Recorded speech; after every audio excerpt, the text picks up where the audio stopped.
Our first case to come before us is State of Ohio versus Tyler Jones, and it'll just be the appellant arguing.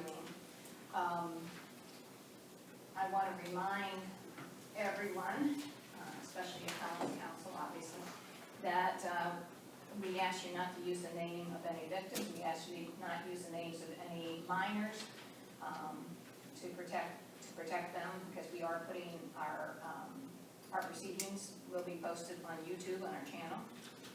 And you will have 15 minutes, obviously, and you don't have to rebut yourself unless you really want to.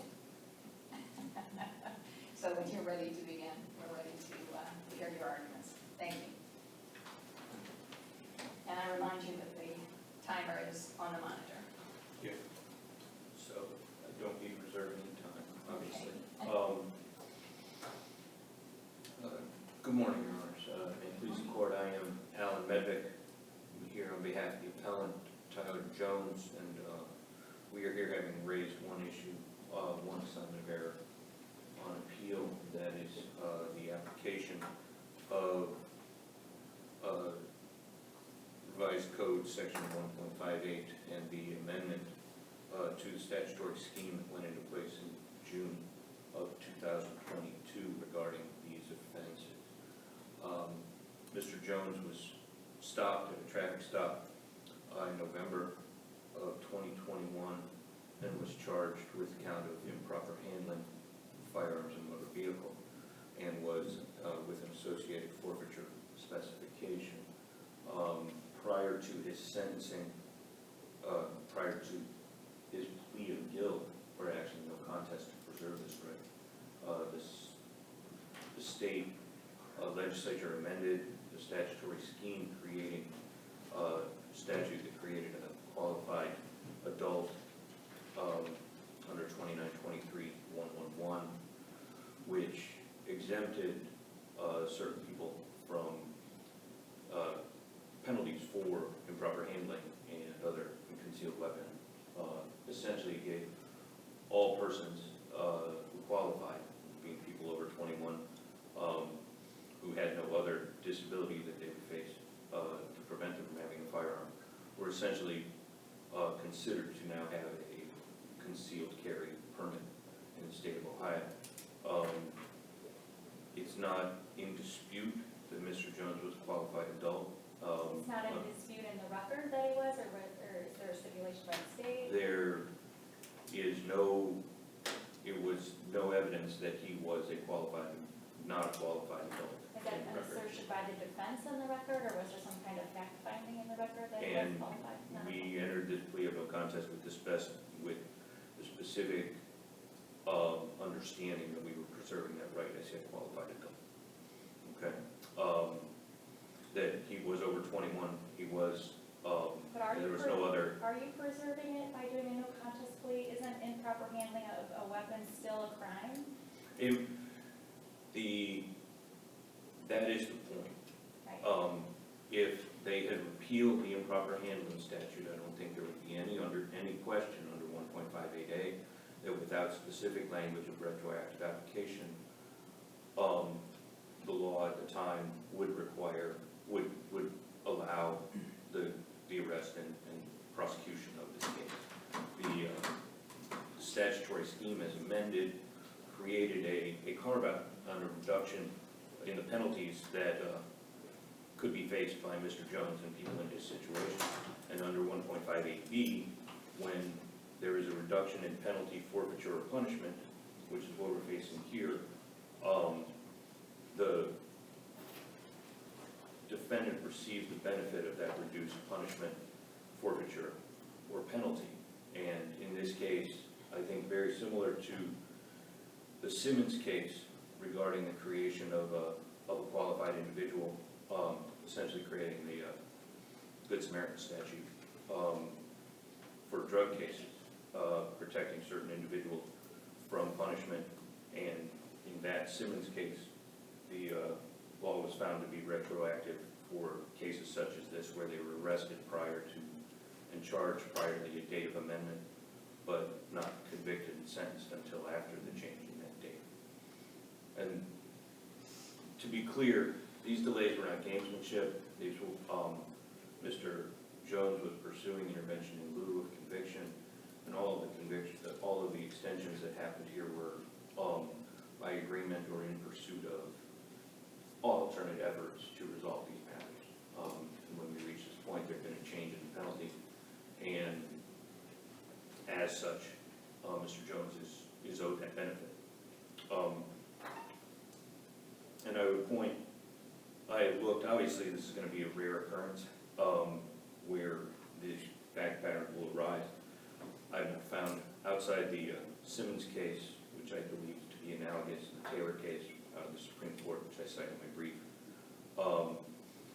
I found one recent case, State versus Barber, 2023, Ohio 2991, out of Lucas County in the 6th District, which is arguing on these same grounds on the improper handling case. The issue there, all parties, by reading that case, the trial court prosecutors all seem to agree to the retroactive application. However, Mr. Barber, the defendant in that case, was not a qualified adult based on some prior history, so there's a dicta that supports Mr. Jones' position in this case, but there's not a definitive case out of any other district that I could find. And I wanted to point out a couple of things in the state's brief that they make statements that are bold statements that don't seem to have a lot of support for them. On page 5 of the brief,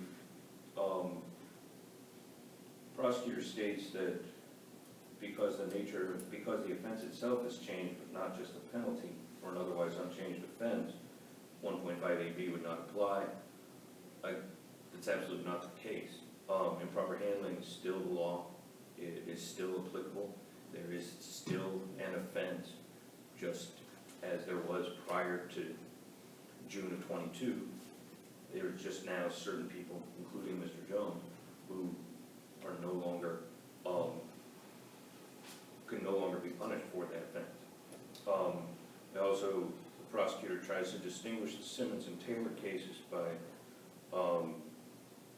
referring to them as Simmons inapplicable because it creates an immunity, and Taylor as inapplicable because it results in a change of the classification of the statute. Neither of those changes are applicable or what is cited in 1.58.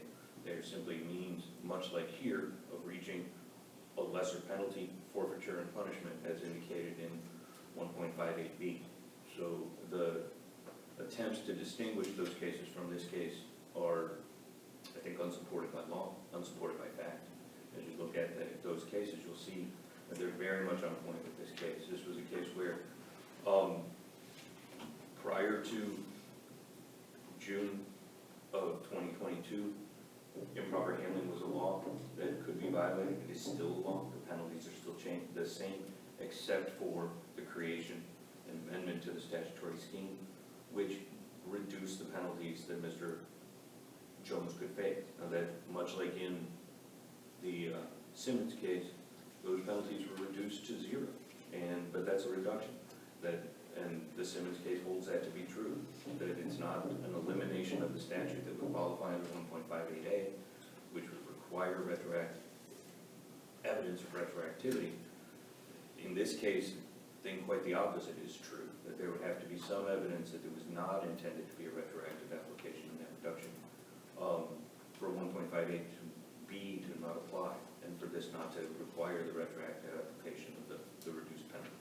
Counsel, I'd like to go back to Judge Lanzier's line of inquiry in regard to qualified adult. And I'm not sure I still quite understand what happened. And obviously, I'll comb through the record, but if we look at the transcript, is there going to be anything that talks, like you said, about either a stipulation or you for your client indicated we're only pleading no contest based on everybody's agreement that he's a qualified adult? Anything like that?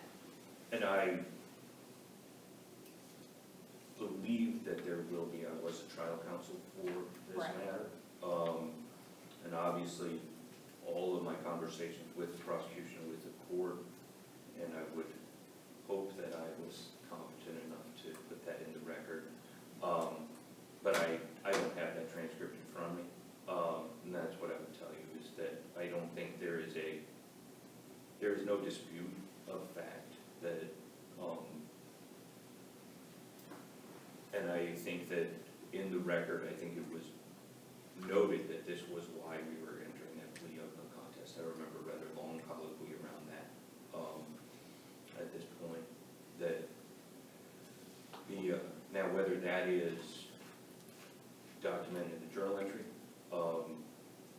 and I cannot recall, because there was no trial, whether I requested that transcript as part of, this is a subsection 2 appeal.